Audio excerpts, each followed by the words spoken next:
Hey everybody, कैसे हो आप? आई होप सब कुछ बढ़िया चल रहा होगा। हम आपके लिए लेके आ गए हैं फ्लेम एम्पर का एपिसोड नंबर 91। पिछला एपिसोड भी काफी औसम था, सो अगर आपने उसे नहीं देखा है पहले उसे देख लो, सो दैट इस एपिसोड की स्टोरी आपको समझ में आए। फिर भी चलो पिछले एपिसोड का जरा रिकैप कर लेते हैं। जब जियान कहता है कि मेरे पास उस शैडर स्पेस में एंटर करने का एक तरीका है, तो मिस्टीरियस वुमन की चेहरे पे सरप्राइज अपीयर होता है। वो कहती है, ओह तो क्या तुम्हारे पास स्पेशल टेक्निक है? जियान परफॉर्म करता है स्पेस शटलिंग हैंडप्रिंट को, जिसे उसने यूनिकॉर्न्स फॉरेस्ट में सीखा था। इस टेक्निक से सबके अप्रूवल को हासिल करके जियान अपने सोल क्लोन को सम्मन करता है। फिर सोल क्लोन जाता है शैडर स्पेस के अंदर, जैसे अगर उस सोल क्लोन के साथ कोई हादसा होता है तो फिर जियान को बस बैकलैश का ही सामना करना पड़ेगा, उसकी जान के ऊपर खतरा नहीं होगा। और लगता है उसका डिसीजन काफी अच्छा था, क्योंकि वो शैडर स्पेस कितना टेरिफाइंग था ये जियान को उसमें एंटर करने के बाद ही मालूम पड़ जाता है। अपने सोल क्लोन के ऊपर ऐसे प्रेशर को फील करके बाहर खड़े जियान के पसीने छूट जाते हैं। सिचुएशन को बिगड़ते हुए देख गोल्डन डैकिंग अपनी एक टेक्निक का इस्तेमाल करते हैं, जिसका नाम होता है गोल्डन ड्रैगन गॉड क्लॉ। इस टेक्निक ने 10 मीटर के शैडर स्पेस को फोर्सफुली 5 मीटर का बना दिया था। फिर काफी स्ट्रगल करने के बाद जियान पहुंच जाता है उस मीटेओर के पास, लेकिन जब उसके सोल क्लोन का हाथ उस मीटेओर को पकड़ने के लिए आगे बढ़ता है तो पाता है कि उसका हाथ उसके आर पार चला गया है। गोल्डन डैकिंग बताते हैं कि ज्वेलिंग इंपीरियल पॉन्ड की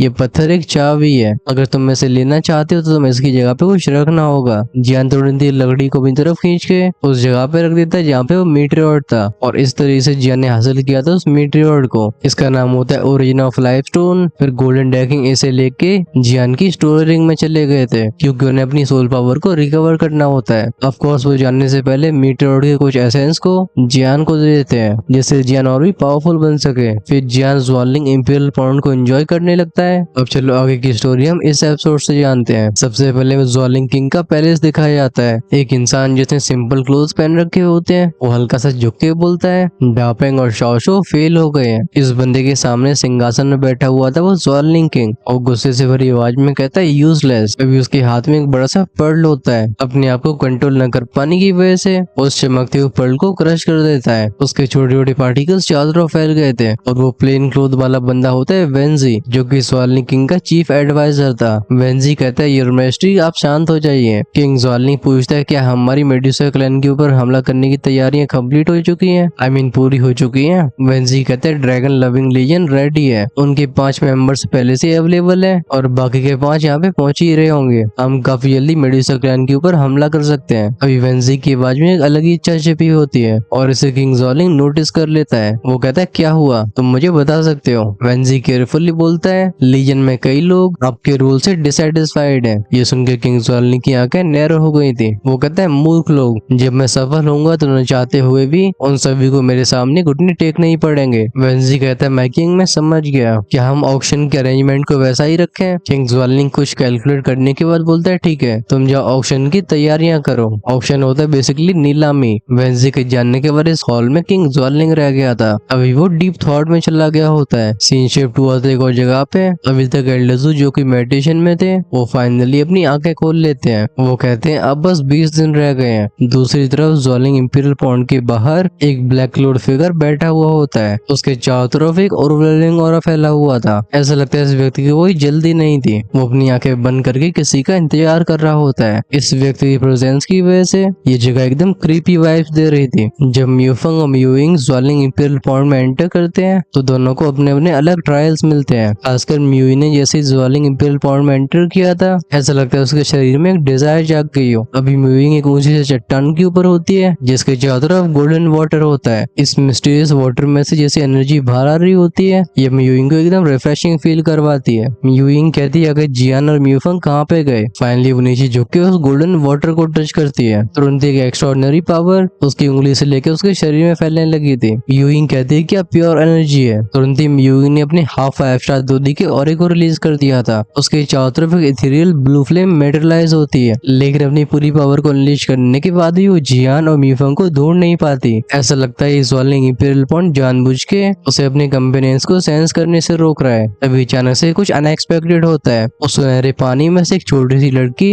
अपने आधे शरीर को बाहर निकालती है। वो म्यूइंग को एकदम ट्विस्टेड नजरों से देखती है। अभी तक म्यूइंग का ध्यान इस पे गया नहीं था। वो एकदम केयरफ्री होके अपने पैरों को उस गोल्डन वाटर में डुबा लेती है। तुरंत ही उसे कूल सेंसेशन फील हुई थी। फिर वो फील करती है प्योर एनर्जी एनर्जी को, जिसको उसकी बॉडी काफी पसंद करती है। अपने पैरों को धीरे धीरे हिलाते हुए म्यूइंग कहती है, इस जगह में एक्स्ट्राऑर्डिनरी एनर्जी है, लेकिन मुझे और भी कंसंट्रेटेड एनर्जी की जरूरत होगी। कुछ सोचने के बाद अपनी स्टोरिंग में से जेट बॉटल को बाहर निकालती है, जिसमें काफी शानदार नक्काशियां थी। ये और कुछ नहीं बल्कि एक दोदी पिल थी, जो कि कंपटीशन के टॉप रैंकर्स को मिलती है। एल्डरजू ने चुपचाप से म्यूफंग और म्यूइंग को इसे दे दिया होता है, लेकिन वो दोदी पिल को जियान को इसलिए नहीं देते क्योंकि वो जियान का हाई स्टेज पे पहुंचने का इंतजार करना चाहते थे। उन्हें महसूस हो रहा था कि जियान जल्दी से पावरफुल बनने के लिए ज्यादा उतावला हो रहा है, और ये चीज एक स्ट्रॉन्ग फाउंडेशन के लिए अच्छी बात नहीं है। म्यूइंग कहती है, मैं पहले से ही 5 स्टार 2 एम्पर के हाफ स्टेज पे हूँ। आई वंडर क्या इस दोदी पिल को कंज्यूम करने से मैं 5 स्टार दोदी के मिडिल स्टेज तक पहुंच पाऊंगी। अपने इस गोल को आंखों में लेके म्यूइंग और भी डेंस एनर्जी एरिया को ढूंढने के लिए तैयार हो जाती है। उसकी बॉडी किसी तितली की तरह हवा में तैरते हुए उस सुनहरे पानी के ऊपर से जाती है। जस्ट इसी मोमेंट पे एक प्यारी सी आवाज उसके कानों में गई थी। वो आवाज कहती है, मिस क्यों न तुम यहाँ पे थोड़ी और देर तक रुक के मेरे साथ खेलो। तुरंत ही म्यूइंग पूरी तरह से अलर्टनेस पे एंटर कर जाती है। अपनी हाफ स्टेप 5 स्टार दोदी की स्ट्रेंथ के साथ भी वो किसी की प्रेजेंस को सेंस नहीं कर पाती। तुरंत ही बूम की आवाज के साथ वो ब्लू फ्लेम म्यूइंग की पूरी बॉडी को ढक लेती है। वो कॉशियस तरीके से चारों तरफ देखने लगती है। तभी वो घंटी जैसी आवाज फिर से आती है, क्या ही अनयूजुअल फ्लेम है। ये फ्लेम उस इंसानी लड़के जैसी है जिसे मैं कुछ समय पहले मिली हूँ। तुरंत ही क्रैशिंग आवाज के साथ म्यूइंग के सामने पानी का एक वॉर्टेक्स बन जाता है। म्यूइंग की आंखें तुरंत ही नैरो हो जाती हैं। वो सेंस करती है कि वो आवाज इसी के अंदर से आ रही है। इस वॉर्टेक्स को देखती हुए म्यूइंग कहती है कि टेरिफाइंग पावर है। हम वॉर्टेक्स के अंदर से एक छोटे से फिगर को बाहर आते हुए देखते हैं। फाइनली कुछ बड़े बड़े बबल्स फूटते हैं। हमें मालूम पड़ता है कि वो फिगर एक लड़की का होता है। इसकी वो बड़ी बड़ी आंखें और काले काले बाल उसे क्यूट अपीयरेंस दे रहे होते हैं। इसने पहन रखी थी काले रंग की ड्रेस। ये बेसिकली देखने में एक बच्ची लगती है। अगर म्यूइंग उसकी आंखों में से उस मैच्योर्ड लुक को नहीं सेंस कर पाती तो शायद वो भी यही समझती। म्यूइंग एक गहरी सांस लेके अपनी कंपोजर को वापस हासिल कर लेती है। वो पूछती है, तुम कौन हो और तुम्हारे शब्दों के अनुसार तुम ऐसे व्यक्ति से पहले ही मिल चुकी हो जिसके पास मेरी ऐसी फ्लेम्स हैं। आखिर वो कहाँ पे है? म्यूइंग इस लड़की को बोलने का मौका नहीं देती। आखिर में उसकी आवाज काफी पैनी हो गई थी। आखिरकार म्यूइंग को अच्छे से पता होता है कि उसके जियान और म्यूहोंग के अलावा इस इंपीरियल पॉइंट में और कोई एंटर नहीं किया है। स्पेशली फ्लेम पावर को जियान ही प्रैक्टिस करता है। इतने सारे सवालों को देख के वो लड़की अपना मुंह फुला लेती है। वो कहती है, बिग सिस्टर तुम एक ही साथ में इतने सवाल पूछ रही हो, आखिर मैं उन सभी को एक बार में कैसे याद कर सकती हूँ? म्यूइंग उस लड़की की आंखों को अवॉइड करते हुए एक डिमांडिंग वॉइस में बोलती है, मेरे पास और गेम्स खेलने का समय नहीं है, तुम अपनी असलियत क्यों नहीं बताती? उस लड़की के चेहरे पे आ गई थी एक प्लेफुल स्माइल। वो कहती है, मैं कौन हूँ इसके बारे में तुम्हें जानना नहीं चाहिए। फाइनली म्यूइंग से और कंट्रोल नहीं होता। बूम की आवाज के साथ उसका ब्लू फ्लेम एक ऑरा फैलता है। जैसे वो सामने इशारा करती है, एक गोला जो कि पूरी तरह से ब्लू फ्लेम से बना हुआ था उस लड़की की तरफ शूट हो गया था। एक ही फ्लैश में ये अपीयर हुआ था उस लड़की के सामने। वो ब्लू फ्लेम्स अपने चारों तरफ स्पेस को भी डिस्ट्रॉय कर रही थी। इसके जवाब में उस लड़की ने बस हल्के से अपने हाथ को वेव कर दिया था। तुरंत ही वो टेरिफाइंग फ्लेम पावर एकदम हवा बन जाती है। वो लड़की कहती है, बिग सिस्टर आखिर तुम इतनी जल्दी वॉयलेंट क्यों हो रही हो? कोई ऐसी लड़कियों को पसंद नहीं करता जो तुरंत ही फाइट करने लगती है। ऐसे नजारे को देख के म्यूइंग का दिल बैठ गया था। जैसी एफर्टलेसनेस के साथ उस लड़की ने म्यूइंग के अटैक को डिसॉल्व किया था। ये बताता है कि उस छोटी सी लड़की के अंदर एक टेरिफाइंग पावर छिपी हुई है, और क्योंकि म्यूइंग की पावर पहले से 5 स्टार दोदी के करीब पहुंच चुकी है, उसके अटैक का इतनी आसानी से रिजॉल्व होना ये बताता है कि इस लड़की की स्ट्रेंथ म्यूइंग के सामने एक बड़ा खतरा है। जब म्यूइंग के दिमाग में सब सवाल चल रहे थे, वो लड़की अपने होठों पे उंगली रख के आसमानी तरफ देख के बोलती है, big sister by the way आप जिस इंसान की बात कर रही थी जिसके पास फ्लेम्स होती है, मुझे लगता है अगर वो इस जगह के और भी गहराई में जाता है तो वो अपनी जान को बचा नहीं पाएगा। म्यूइंग कहती है, नॉनसेंस। भले वो यहाँ पे स्कॉफ कर रही हो, मतलब इस बात को ठुकरा रही हो, तभी उसके चेहरे से चिंता छिपती नहीं है। स्टिल उसे पता होता है कि वो इस अजीब सी लड़की के साथ हेड ऑन फाइट जीत नहीं पाएगी। इस वजह से म्यूइंग और भी प्लान्स बनाने लगी थी। वो बच्ची कहती है, ज्वालिंग इंपीरियल पॉइंट को इतने इंटरेस्टिंग इंसानों ने काफी लंबे समय के बाद विजिट किया है। ये कहने के बाद उसकी आवाज एकदम हिप्नोटिक हो जाती है। वो कहती है, बिग सिस्टर क्यों ना आप मेरे साथ रहो। जब उस आवाज के अंदर छिपी वो अजीब सी पावर म्यूइंग के शरीर की ओर बच करने की कोशिश करती है। हम म्यूइंग को तुरंत ही पीछे मुड़ के भागते हुए देखते हैं। उसने अपनी पूरी पावर को अनलीश कर दिया था, जैसे दोनों के बीच में ज्यादा से ज्यादा गैप बन सके। फर्क बस इतना होता है कि म्यूइंग चाहे कितना ही भागने की कोशिश कर रही हो, उस लड़की की आवाज तब भी उसके बिल्कुल बगल से आती है। वो कहती है, बिग सिस्टर तुम इतनी जल्दी कहाँ पे जाने की कोशिश कर रही हो? जब म्यूइंग सांसें लेने के लिए रुकी थी, तुरंत उसके सामने का स्पेस डिस्टॉर्ट हुआ था। वो लड़की फिर से वहाँ अपीयर होती है। वो कहती है, बिग सिस्टर तुम मुझसे दूर नहीं जा पाओगे, इस वजह से तुम्हें गिव अप कर देना चाहिए। फाइनली उसके चेहरे चेहरे पे आ जाती है एक डार्क स्माइल। वो कहती है मैं ज्वालिंग एम्पिरियल पॉन्ड की विच हूँ, इस जगह पे तुम उसे छिप नहीं सकती हो। तुरंत ही उस लड़की की आंखें गोल गोल घूमने लगी थी और जब म्यूजिंग इनमें देखती है तो उसे भी चक्कर आने लगते हैं। ऐसे सीन को देख के वो लड़की हंस के बोलती है बिग सिस्टर अब हम हमेशा हमेशा के लिए साथ रह सकते हैं। वो धीरे धीरे म्यूजिंग के करीब जाने लगी थी। साथ में उस लड़की का छोटा सा हाथ म्यूजिंग की तरफ आगे बढ़ता है, लेकिन जस्ट दोनों के बीच में कांटेक्ट होने वाला था इस स्पेस में किसी की गुस्से से भरी आवाज फैलती है। वो आवाज कहती है उसे टच करो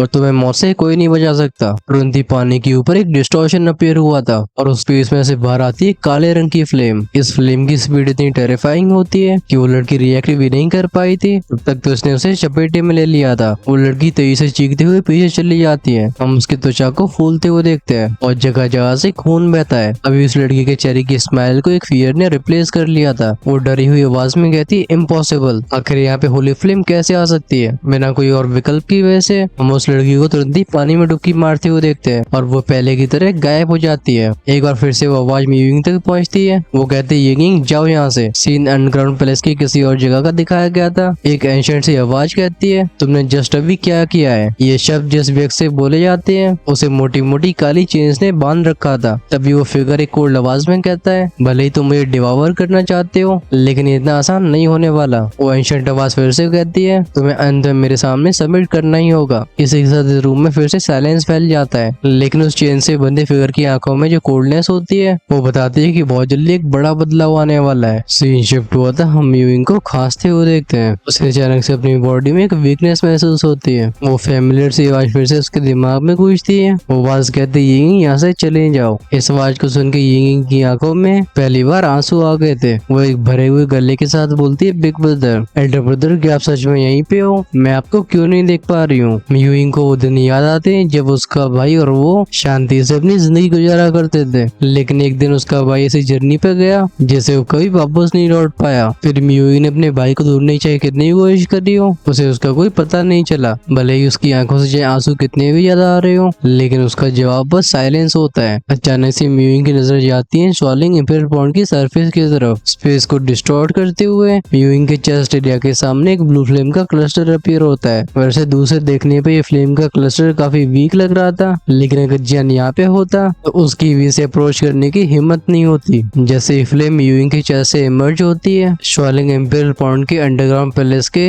7वें फ्लोर पे एक मिस्टीरियस बंदा अपनी आंखें खोलता है। तुरंत ही उसका स्पिरिचुअल परसेप्शन इन सारे अंडरग्राउंड फ्लोर्स को चेक करने लगता है। तभी अचानक से एक टेरिफाइंग फ्लेम सोर्स उसके परसेप्शन में आया था। भले ही चीज होली फ्लेम जैसी नहीं हो, लेकिन इसके अंदर की पावर अनमिस्टेकेबल है। वो व्यक्ति कहता है ये क्या चीज है। जब उसके सामने चेन से बंधा वो बंदा सेंस करता है कि बुड्ढा अपने स्पिरिचुअल परसेप्शन को फैला रहा है। हम चेन्स को एकदम झंझनाते हुए देखते हैं। एक ब्लैक फ्लेम का क्लस्टर उस बुड्ढे की तरफ आगे बढ़ गया था, लेकिन जैसे वो अटैक करता है उन काले रंग की चेन्स में कई लाल रंग के र्यूस ग्लो करने लगते हैं। ये उस व्यक्ति के शरीर को बहुत ही नुकसान पहुंचा रहे थे, लेकिन लगता है उस बंधे हुए व्यक्ति को इस दर्द की परवाह नहीं थी। उसकी आंखों में विद्रोह की भावना साफ दिखाई देती है। अपनी तरफ गुस्से से भरी फ्लेम को आते हुए देख वो एल्डर हम्प करता है। भले ही वो एक पावरफुल एक्सपर्ट हो, लेकिन वो भी इन ब्लैक फ्लेम्स को हल्के में नहीं ले सकता। वो तुरंत एक सीक्रेट टेक्निक का इस्तेमाल करके अपने सामने एक एनर्जी शील्ड बना लेता है। नेक्स्ट ही मोमेंट में बूम बूम बूम की आवाज के साथ चारों तरफ डिस्ट्रक्टिव वेव्स फैलने लगी थी। वो ओल्ड मैन कहता है डैम इट, भले इस होली फ्लेम को सप्रेस किया गया हो, तब इसकी पावर टेरिफाइंग है। वो कहता है अच्छी बात है कि हमने इस प्लेस को इस फ्लेम को देखते हुए बनाया है, इस वजह से इसकी पावर यहाँ से बाहर नहीं जा पाएगी। जब चेन से बंधा हुआ व्यक्ति और भी स्ट्रगल करने की कोशिश कर रहा था, वो चेन उसके फ्लैश में कट जाती है। इस दर्द की वजह से उस बंदे के मुंह में से एक तेज आग वाली चीख बाहर आई थी। वो एल्डर कहता है येंची,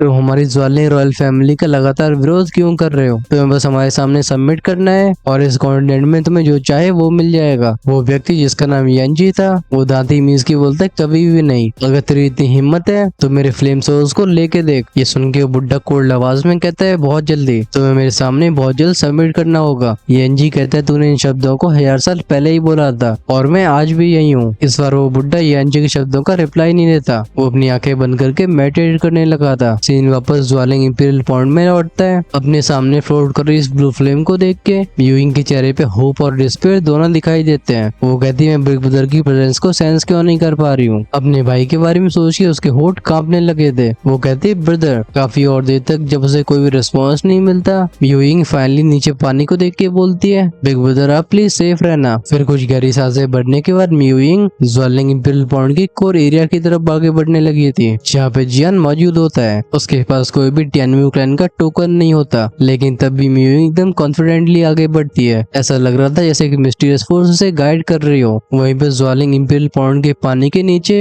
वो विच लगातार म्यूइंग को ऑब्जर्व कर रही होती है। उसकी आंखों में सस्पिशन दिखाई देता है। वो दांती मीस के बोलती है, डैम इट, आखिरी लड़की है कौन? इसने एक्चुअली में उस बीइंग को भी जगा दिया जिसे अंडरग्राउंड पैलेस में रखा गया है। वो कहती है उस लेवल की पावर वो कम से कम 2 इमोर्टल लेवल की है। उस ब्लैक फ्लेम अटैक के बारे में सोच के उस विच की बॉडी ट्रेम्बल हो गई थी। अगर उसने सही समय पे अपने कदम पीछे नहीं लिए होते तो शायद वो फ्लेम्स उसे पूरी तरीके से कंज्यूम कर लेती। ज्वालिंग इंपीरियल पॉइंट में फिर से गायब होने से पहले वो विच कहती है, इस बार की न्यूकमर सारे के सारे मॉन्स्टर्स हैं। ज्वालिंग इंपीरियल पॉइंट की एक दूसरी जगह पे मीफंग पॉइंट की एनर्जी को ऑब्जर्व कर रहा था। वो कहता है क्या एक्स्ट्राऑर्डिनरी एनर्जी है। आई वंडर म्यूइंग और जियान कहाँ पे चले गए हैं। वो अपनी आंखों को बंद करके इस ज्वालिंग इंपीरियल पॉइंट को एंजॉय करने लगा था। वो सेंस करता है कि वो मिस्टीरियस एनर्जी उसकी बॉडी नहीं बल्कि सोल को भी पावरफुल बना रही है। कुछ देर के बाद मीफंग कहता है वो दूधी पिल, मैं उसका इस्तेमाल करके 5 स्टार दूधी में ब्रेक थ्रू कर सकता हूँ। हालांकि वो इस समय 4 स्टार दो एम्पर के लेट स्टेज पे होता है, लेकिन दूधी पिल और ज्वालिंग इंपीरियल पॉइंट की मिस्टीरियस एनर्जी की हेल्प से उसे कॉन्फिडेंस था कि 5 स्टार दूधी में ब्रेक थ्रू कर लेगा। इसी डिटर्मिनेशन के साथ म्यूफंग इस तालाब की और भी पोटेंट एनर्जी की तलाश में आगे निकल जाता है। सीन दिखाया गया था हमें ज्वालिंग इंपीरियल पॉइंट की कोर का। अभी जियान जो कि मेडिटेटिव स्टेट में था, उसे इस तालाब का पानी नरिश कर रहा होता है। खासकर जो ओरिजिन ऑफ लाइफ स्टोन का एसेंस बचा हुआ था वो जियान के शरीर में एक नई जान डाल रहा था। जियान को देख के लोंगी कहते हैं, ये लो तुम्हारे लिए थोड़ा सा बूस्ट। जैसे वो एक उंगली को आगे करते हैं, जियान को एक प्योर वाइटलिटी से भरी एनर्जी सराउंड कर लेती है। जब जियान ने ओरिजिन ऑफ लाइफ स्टोन को अपनी गिरफ्त में लिया था, ये छोटा सा तालाब तभी अपियर हो गया था। भले इसकी गहराई बस गले तक की हो, तभी जब जियान इसके अंदर सोख करता है, उसे ऐसा लगता है कि उसकी बॉडी की हर एक मसल इस पानी को सोखने की कोशिश कर रही है। जिस आइलैंड में जियान मौजूद होता है वहाँ पे भी म्यूइंग पहुंच गई होती है। बस एक इनविजिबल बैरियर उसे बाहर रोक रहा था। कोई और विकल्प न होने की वजह से वो भी ज्वालिंग इंपीरियल पॉइंट की पानी का इस्तेमाल करके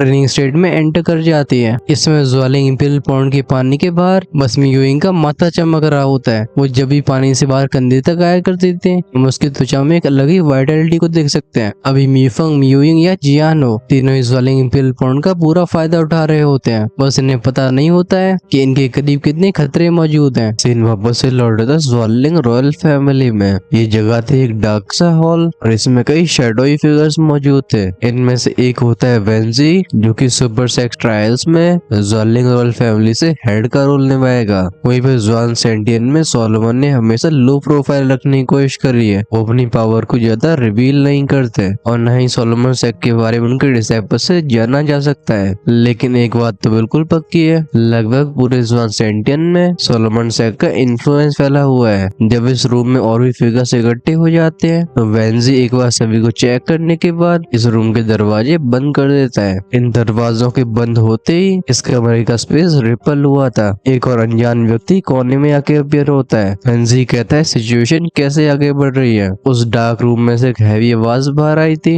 वो व्यक्ति कहता है हमारे सूत्रों के हवाले से मालूम पड़ा है कि मेडुसा क्लैन में 9 कलर्ड हेवन सोलोइंग पाइथन का एक वेरिएंट अपीयर हुआ है। जैसे वो 9 coloured haven soloing Python appear हुआ था, मेडुसा क्लैन की लगभग सारी 9 ट्राइब्स उसके सामने सबमिट कर चुकी हैं। शुरुआत में 3 ट्राइब्स ने उसे रिलीज करने की कोशिश करी, लेकिन 9 कलर्ड हेवन सोलोइंग पाइथन की ब्लड लाइन के प्रेशर के सामने उन्हें आखिरकार घुटने टेकने ही पड़े। ये सुन के वेंजी काफी क्यूरियस हो जाता है। वो कहते हैं ओ, तो इस 9 कलर्ड हेवन सोलोइंग पाइथन की क्या स्ट्रेंथ है। इस कमरे में मौजूद सोलोमन सेक का 12 सेक्ट मास्टर अपनी ईरी आवाज में कहता है अभी तो उसकी पावर मीडियोकर है। हमारे जासूसों के हिसाब से वो अभी 5 स्टार दूधी लेवल पे होगा। ये कहने के बाद सोलोमन सेक का 12 मास्टर बोलता है लेकिन। वेंजी कहता है लेकिन क्या। सोलोमन का सेक्ट मास्टर कहता है उस 9 कलर्ड हेवन सोलोइंग पाइथन को लास्ट टाइम देखे हुए काफी लंबा समय हो चुका है। हमें लगता है कि वो मेडुसा क्लैन के फॉरबिडन ग्राउंड में एंटर कर चुकी होगी। ये सुन के वेंजी की आंखों में एक अजब सी लाइट फ्लैश हुई थी। वो कहता है अगर ये 9 कलर्ड हेवन सोलोइंग पाइथन सच में अपने क्लैन के फॉरबिडन ग्राउंड में गायब हो गई है तो फिर मेडुसा क्लैन के ऊपर जीत हासिल करना काफी आसान होगा।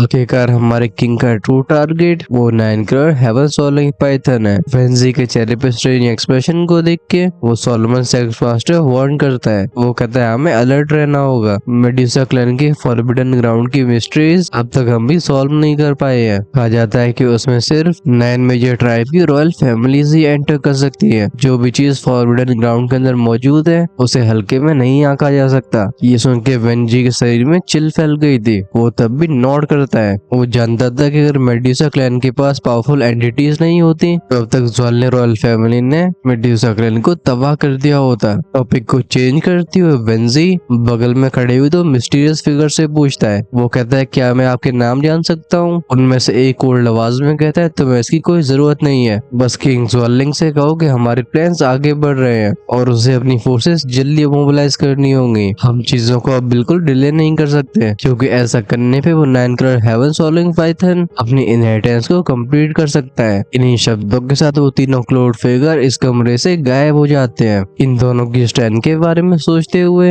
वेंजी का दिल एकदम कांप गया था। वो कहता है क्या ये दोनों इन दोनों की स्टैंड सोलोमन सेक के 12 सेक्स मास्टर जैसी होगी? क्या ये सच में वो है? वेंजी को अपने बर्निंग सेंस पवेलियन के साथ इनकाउंटर्स याद आते हैं। इस कमरे को छोड़ के ज्वालिंग रॉयल किंग को बताने के लिए वेंजी यहाँ से चला गया था। ज्वालिंग सिटी में कई एल्डर्स अपनी आंखें खोलते हैं। उन एनर्जी फ्लक्चुएशंस को सेंस करके उनकी आंखें नैरो हो गई थी। वो कहते हैं लगता है सोलोमन सेक्ट और ज्वालिंग रॉयल फैमिली फिर से काफी जल्दी एक्टिव होने वाले हैं। रॉयल पैलेस में वेंजी किंग ज्वालिंग के पास जाके पहुंचता है। योर मेजेस्टी, सोलोमन सेक्ट के सेक्स मास्टर ने बोला है कि हमें मेडुसा क्लैन के ऊपर अपनी असॉल्ट को और भी तेज करना होगा। उन्हें डर है कि कहीं अगर वो 9 कलर हेवन सॉल्विंग पाइथन अपनी इनहेरिटेंस को कंप्लीट कर लेता है तो हमारे लिए चीजें एकदम डिजास्टरस हो जाएंगी। ये सुन के किंग ज्वालिंग के चेहरे पे स्माइल आ जाती है। वो कहता है वो दो सोलोमन सेक्ट के डेविल्स, लेकिन मुझे मानना पड़ेगा कि वो दोनों काफी एफिशिएंटली काम करते हैं। वो फाइनली अपनी आंखों को बंद करके ओपन करता है। किंग ज्वालिंग कहता है ठीक है, ड्रैगन लविंग लीजन को मोबिलाइज किया जाए और फैला दो कि ज्वालिंग रॉयल फैमिली मेडुसा क्लैन के ऊपर हमला करने जा रही है। वेंजी कहता है इस बार सोलोमन सेक्ट के सेक्स मास्टर ने अपने साथ दो पावरफुल इंडिविजुअल्स को बुलाया था। उन दोनों का ज्वालिंग सिटी में मौजूद होना ये सोलोमन सेक्ट की इंटेंशंस के बारे में बताता है। किंग ज्वालिंग स्कॉफ करके बोलता है हाँ लगता है सोलोमन, मैंने सोचा था उससे भी ज्यादा डेस्परेट है, लेकिन तब भी उनका लीडर जूजिन अपनी अलग रेपुटेशन को पोजेस करता है। लेकिन तब भी अगर सोलोमन सेक्ट को ऐसा लगता है कि वो अकेले ज्वान सेंटिन पे रूल कर पाएंगे तो लगता है वो अब भी काफी नाइव है। क्या तुम्हें सच में लगता है कि सोलोमन सेक्ट के पास ऐसी पावर मौजूद है? ये कहते कहते ज्वालिंग किंग की आंखों में एक गहरी लालच की भावना अपीयर हुई थी। वो कहता है एक बार मैं 9 कलर हेवन सॉल्विंग पाइथन की ब्लडलाइन को हासिल कर लेता हूँ तो ना सोलोमन सेक्ट, ना ही वो होली फ्लेम और ना ही ये पूरा ज्वान सेंटिन मेरा विरोध कर पाएगा। ये कहने के बाद इस हॉल में एक डार्क हंसी फैलती है। दूसरी तरफ वेंजी अपनी वफादारी दिखाते हुए बोलता है चाहे कुछ भी हो योर मेजेस्टी, मेरी लाइफ आपकी खिदमत में रहेगी, चाहे भले ही मुझे उसके लिए कितनी बड़ी कीमत चुकानी पड़े, मैं आपको एंड तक सपोर्ट करूंगा। ये कहने के बाद ज्वालिंग की तरफ बाव करके इस रूम से बाहर जाने लगता है। वहीं पर ज्वालिंग शायद दिन में सपने देख रहा था। अभी तक बाहरी दुनिया में एक दिन निकल गया था, लेकिन ज्वालिंग इंपीरियल पॉइंट के अंदर ये 10 दिन होते हैं। अच्छी बात है कि बाहरी दुनिया के हिसाब से जियान म्यूफंग म्यूइंग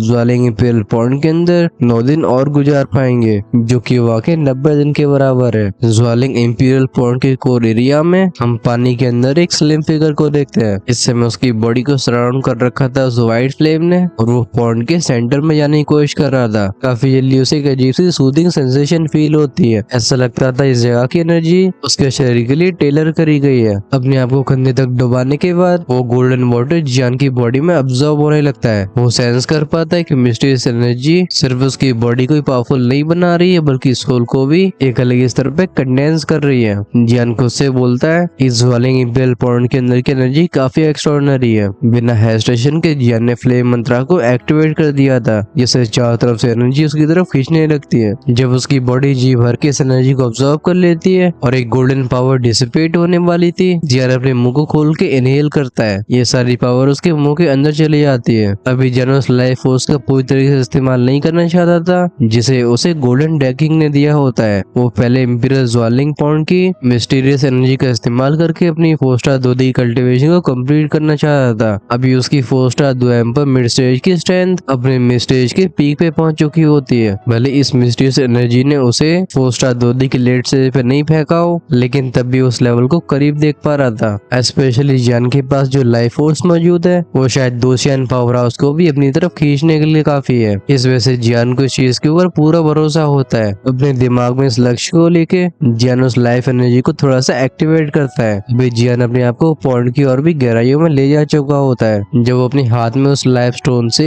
एनर्जी को ऑब्जर्व कर रहा था, वो फील करता है कि उसके आसपास का एरिया कोलैप्स हो रहा है। इस जगह में एक इमेंस एनर्जी बढ़ने लगती है। जियान कहता है लगता है ये जगह ज्वालिंग इंपीरियल पॉइंट के कोर एरिया से कनेक्टेड होगी। यहाँ पे ट्रेन करने से मुझे सबसे ज्यादा फायदा होने वाला है। इसी कॉन्फिडेंस के साथ जियान फिर से एक बार अपनी आंखें बंद कर लेता है। तुरंत ही जियान को एक कूल सेंसेशन के साथ साथ अपनी दिल में एक इंक्रीज फील होती है। वो ऐसा जानबूझ के नहीं कर रहा था, बल्कि वो इस एरिया के मिस्टिकल इफेक्ट्स होते हैं। वो कहते हैं जगह काफी रिमार्केबल है। तभी उसके गले में जो कॉन्क बंधा होता है उसमें से एक इंटेंस ब्लू लाइट रेडिएट होती है। इस एनर्जी ने जियान की फोकस को और भी शार्प कर दिया था। जियान को ज्वालिंग इंपीरियल पॉइंट के वो इफेक्ट्स याद आते हैं जिनकी वजह से एक एक्सपर्ट 6 स्टार 2D नहीं बल्कि 2 स्टार लेवल के लिए भी तैयार हो जाता है। ऑफ कोर्स यहाँ पे 2 कोर की बात हो रही थी। धीरे धीरे गोल्डन एनर्जी के पतले पतले स्ट्रैंड्स उसकी बॉडी में अब्सॉर्ब होने लगे थे। भले वो सेंस ना कर पा रहा हो कि गोल्डन एनर्जी एग्जैक्टली है क्या, लेकिन उसे लगता था कि ये उसके 6 स्टार 2 एम्पर ब्रेक थ्रू करने का रास्ता है। बिना हेजिटेशन के उस एनर्जी को पूरी तरीके से अब्सॉर्ब करने फोकस करने लगता है। चलो हम उसे फोकस करने भी देते हैं, क्योंकि ज्यादा एनर्जी अब्सॉर्ब करती हो तो सुनना पसंद नहीं आएगा। आगे की स्टोरी के बारे में हम जान रहे होंगे नेक्स्ट एपिसोड में। नेक्स्ट पार्ट में हमें ज्वालिंग इंपीरियल पॉइंट के मिस्टीरियस ओल्ड मैन के बारे में मालूम पड़ेगा। बेसिकली नेक्स्ट एपिसोड में एक्सट्रीम लेवल के फाइटिंग सीन शुरू होने वाले हैं। अगर आप उन्हें मिस नहीं करना चाहते तो चैनल को सब्सक्राइब करके बेल आइकन के बटन को ऑन करके रखना, जिससे रिलीज होते वीडियो सबसे पहले आपके पास पहुंचे। और वीडियोस को एक दिन पहले ही देखने के लिए चैनल की मेंबरशिप का हिस्सा बन सकते हो। मेंबरशिप को ज्वाइन करने का बटन मिलेगा चैनल की होम पेज पे। इसी के साथ हम करते हैं वीडियो को end. I hope to see you again. Tata bye bye.